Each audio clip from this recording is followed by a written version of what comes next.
আজকে আমি আপনাদেরকে দেখাবো কিভাবে মার্কেটের মতন ফ্রুটি আপনারা বাড়িতে বানাতে পারবেন। এর জন্য নিয়ে নিয়েছি আম দুটো, আপনারা চাইলে বেশি পরিমাণে নিতে পারেন।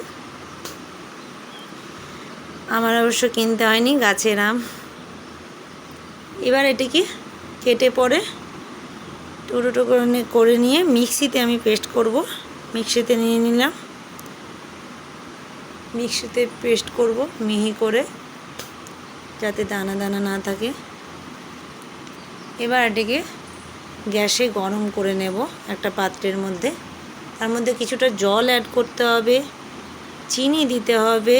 এবার দিয়ে দেবো একটু ভিনেগার, যাতে এটা বেশি দিন রেখে আপনারা খেতে পারেন।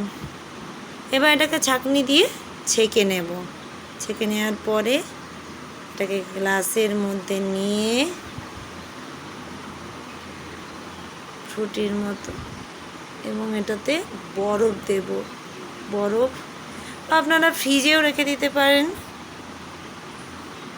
তারপর এটাকে পান করতে পারেন। এখন হয়ে গেল ফ্রুটি। বাড়িতে বসেই ফ্রুটি মার্কেটের মতন পেয়ে যাবেন। তো ঝটপট বানিয়ে